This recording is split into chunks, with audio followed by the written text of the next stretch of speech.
ভিডিওটা দেখাচ্ছি, ফেসবুকে ঘুরে বেড়াচ্ছে এই ছবি আর ভিডিওটা।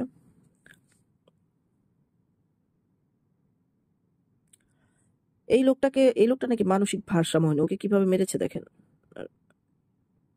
একটা রুমের মধ্যে আটকে।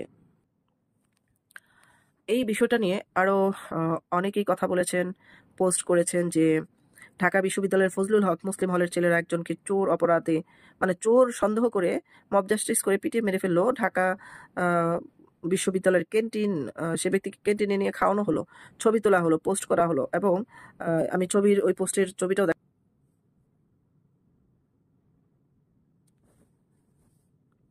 এখানে লেখা আছে উনি মানসিকভাবে বেকার। অনেকের পোস্টে অনেকেই জানানোর পরে আমি সাথে সাথে এফএইচ হলে যাই এবং ভাইদেরকে, স্যারকে দেখাই, কিন্তু অতি উৎসাহী হয়ে অনেকেই অনেক বেশি মারধর করেন। পিঠে কয়েকটা দাগ দেখছি।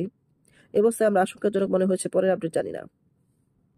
এখানে লেখা হয়েছে আপনি ছাত্র, আমিও ছাত্র, আমরা সবাই দেশ স্বাধীন করেছি। সেখানে রিক্সা চালক থেকে শুরু করে পাগল মাতাল চোর বাটপার, মানে চোর পেশার সকল মানুষ ছিল, তাই বলে একজন উন্মাদ পাগল চোরকে মেরে ফেলবেন? হ্যাঁ, তো এই পাওয়ার কে দিছে আপনাকে? আফসোস, আপনারা হল তথা পুরো ঢাকা বিশ্ববিদ্যালয়কে কলঙ্কিত করে দিলেন। যারা এসব করেছেন তাদের শতধিক্কার জানাই। একজন লিখল, চোর হলে কি মারা যায় ছিল? আমরা খুবই নৃশংস হয়ে গেছি। এই হত্যাকাণ্ডের সাথে প্রত্যেককে আইনের আওতায় আনা উচিত। এইগুলো ঢাকা বিশ্ববিদ্যালয়ের পোস্টার কি FHL থেকে প্রত্যেকটা খুনিকে ধরিয়ে দেওয়া আমাদের নৈতিক দায়িত্ব। ঢাকা বিশ্ববিদ্যালয়ে এই কলঙ্ক, নির্মমতার কলঙ্ক না লাগে যেন। বিচার বহির্ভূত হত্যাকাণ্ড অবশ্যই বন্ধ করতে হবে। এটা বন্ধ না করতে পারলে একদিন আপনি আমি এই মব জাস্টিসের শিকার হয়ে মারা যেতে পারি। ঢাকা বিশ্ববিদ্যালয় ফজলুল হক হলে চোর সন্দেহ মব জাস্টিস করে মানসিক ভারসাম্যহীন তোফাজ্জল হোসেন হত্যার সাথে জড়িত সকলের বিচার চাই, এবং জাহাঙ্গীরনগর বিশ্ববিদ্যালয় ছাত্রলীগের শামীমুল্লাহকে মব জাস্টিস করে হত্যার বিচার চাই। কেউ অপরাধ করলে তাকে আইনের হাতে তুলে দিন, কিন্তু তাকে মারধর অধিকার কে দিয়েছে? এসব মব জাস্টিস বন্ধ করতে হবে এবং এর সাথে জড়িতদের কঠিন শাস্তি দিতে হবে।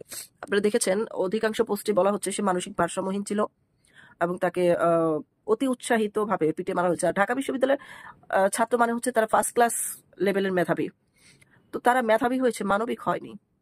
একটা মানুষকে কিভাবে নার্সিং করতে হয়, যদি চোর হয় বা মানসিক ভারসাম্যহীন হয়, তাকে মারার অধিকার কারণ নেই।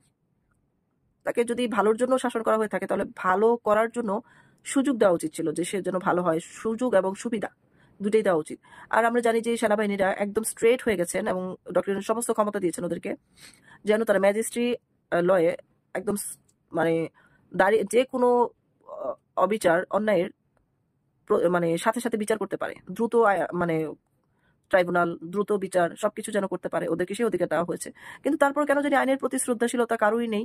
সবাই কেমন যেন অস্থির হয়ে গেছে। কেমন যেন বিজ্ঞানীরা যেরকম বলেছে না যে মানুষের ভিতরেই এলিয়েন ঢুকে আছে বা মানুষ রূপেই চলাফেরা করছে, কেন জানি মনে হচ্ছে যে পৃথিবীতে এলিয়েনরা আসলে মানুষের ভিতরে ঢুকে মানুষের ভিতরে দাঙ্গা সৃষ্টি করছে, আর মানুষ সেটা বুঝতে পারছে না, কোনাক্ষরও টেরই পাচ্ছে না। এটা আসলে আমাদের চিকিৎসা করলেও সুস্থ হবে কিনা মানুষগুলো, আমরা আমাদের নিজেদের মধ্যে অনেক সময় প্রবণতা চলে আসে, ওকে মেরে ফেলবো, ওকে ধরে ফেলবো, ওকে খেয়ে ফেলবো।